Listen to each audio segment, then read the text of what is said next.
ರಾಜ್ಯದ ಈ ದೇಶದ ಪ್ರಧಾನಮಂತ್ರಿಗಳು ಈ ಹಿಂದೆಯೇ ಒಂದು ಹುನ್ನಾರ ರೆಡಿ ಮಾಡಿದರು. ಅವರಿಗೆ 5 ರಾಜ್ಯಗಳ ಚುನಾವಣೆ ಮುಗಿಬೇಕಾಗಿತ್ತು. 5 ರಾಜ್ಯಗಳ ಚುನಾವಣೆ ಮುಗಿದ ತಕ್ಷಣ ನಾವು ಮೊದಲೇ ಊಹೆ ಮಾಡಿದ್ದು ಪೆಟ್ರೋಲ್ ಡೀಸೆಲ್ ದರವನ್ನು ಜಾಸ್ತಿ ಮಾಡ್ತಾರೆ.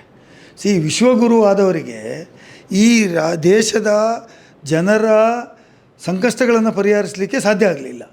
ಯುದ್ಧ ಆಗಿದ್ದು ಅದು ಇಲ್ಲಿಗೆ ಯಾವುದಕ್ಕೆ ನಿಮ್ಮ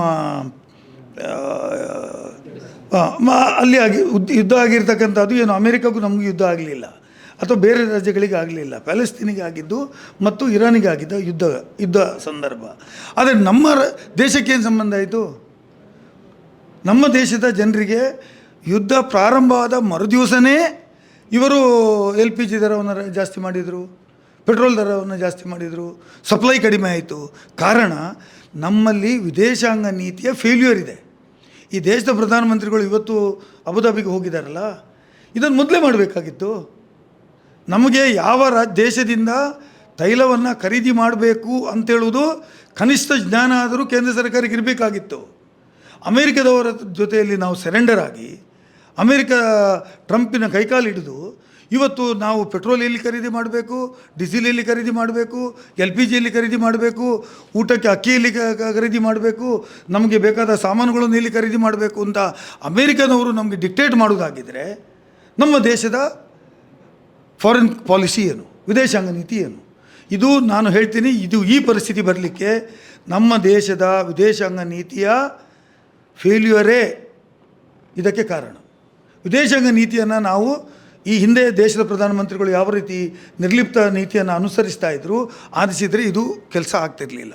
ಇವರಿಗೆ ವಿಶ್ವಗುರು ಆಗಬೇಕು ಅಂತ ಹೇಳೋದಕ್ಕೋಸ್ಕರ ಇವರು ಗುರು ವಿಶ್ವಕ್ಕಾದರೂ ಭಾರತ ದೇಶವನ್ನು ಮರ್ತೇ ಬಿಟ್ಟರು.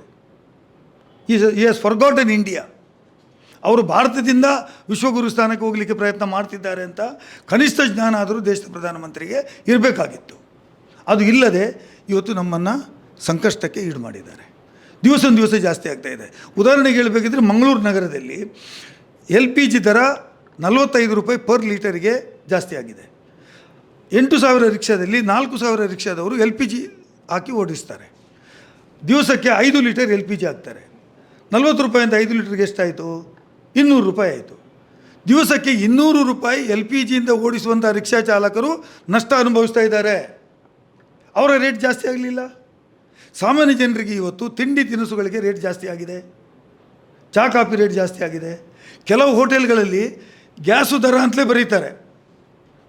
ಹೋಟೆಲ್ನ ಬಿಲ್ಲಲ್ಲಿ ಗ್ಯಾಸಿನ ದರ ಬರೆದು ನಿಮ್ಮಿಂದ ದುಡ್ಡು ವಸೂಲು ಮಾಡ್ತಾ ಇದ್ದಾರೆ. ಕಾಳಸಂತೆಯಲ್ಲಿ ಇವತ್ತು ಮಾರಾಟ ಆಗ್ತಾ ಇದೆ.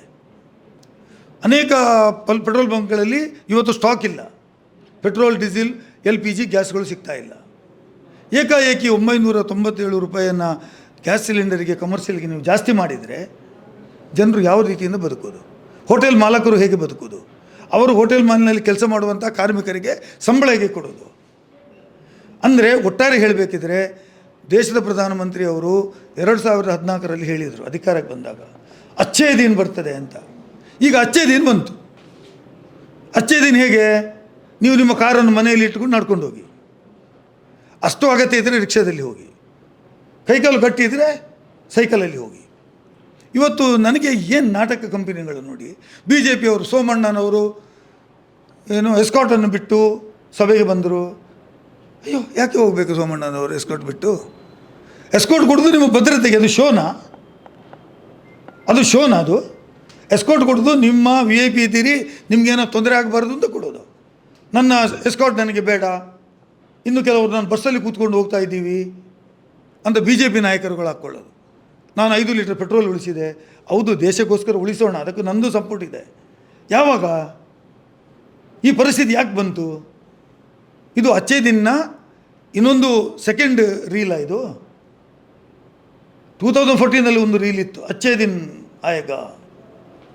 ಇದು ಸೆಕೆಂಡಾ? 2014ನಲ್ಲಿ ನಿಮ್ಮನೇ ರೀಶೆ ಅಚ್ಚೇ ದಿನ ಅಂದರೆ ಏನು ಕಾಣ್ತಾ ಇದ್ದೀರಿ ನೀವು? ಅಲ್ಲ, ನಾವು ಫಾರಿನ್ನಿಂದ ದುಡ್ಡು ಎಲ್ಲ ಬರ್ತದೆ, ರೈತರು ಆದಾಯ ದ್ವಿಗುಣ ಆಗ್ತದೆ, ಎಲ್ಲರೂ ಇನ್ನು ಮುಂದೆ ಪಾಸ್ ಇಡ್ತಾರೆ, ಎಲ್ಲರ ಕೈಯಲ್ಲಿ ರಿಕ್ಷಾ ಇರ್ತದೆ, ಎಲ್ಲ ಕೈಯಲ್ಲಿ ಕಾರ್ ಇರ್ತದೆ, ಎಲ್ಲರೂ ಶ್ರೀಮಂತರಿರ್ತಾರೆ, ಬಡವರು ಇರುವುದಿಲ್ಲ. ಇನ್ನು ಮುಂದೆ BPL ಕಾರ್ಡ್ ಇಲ್ಲ, ಎಲ್ಲ APL ಕಾರ್ಡ್ ಮಾಡ್ತಾರೆ. ಇದು ನಮ್ಮ ಊಹೆ ಇತ್ತು. ದೇಶದ ಪ್ರಧಾನಮಂತ್ರಿಯಿಂದ ನಮಗೆ ಸಂಕಷ್ಟಕ್ಕೆ ಬರೋದಿಲ್ಲ. ಇನ್ನು ಯಾವುದಕ್ಕೂ ಬೇಕಾದರೂ ನಾವು ಯಾರ ಹತ್ರ ಬೇಡಬೇಕಾದ ಪರಿಸ್ಥಿತಿ ಬರುವುದಿಲ್ಲ. ನಮ್ಮ ಬೆಳೆಗೆ ಬೆಲೆ ಬರ್ತದೆ. ನಮ್ಮ ಫಾರಿನ್ ಕರೆನ್ಸಿಯಲ್ಲಿ $1 ₹1 ಕೊಟ್ಟರೆ ಅದಕ್ಕೆ ಸರಿಸಮಾನವಾದಂಥ ಈಕ್ವಲೆಂಟ್ ಕರೆನ್ಸಿ ನಮಗೆ ಫಾರಿನಲ್ಲಿ ಸಿಗ್ತದೆ. ಈಗ ನಮ್ಮ ₹1 ಲೆಕ್ಕನೇ ಇಲ್ಲ. $1 ಕೊಡಬೇಕಾದ್ರೆ ನಾವು ₹94 ಕೊಡಬೇಕು. $1ಗೆ ₹94 ಅಂದರೆ ಡಿವ್ಯಾಲ್ಯೂಷನ್ ಆಗಿದೆ. GDP ಕುಸಿದು ಹೋಗಿದೆ.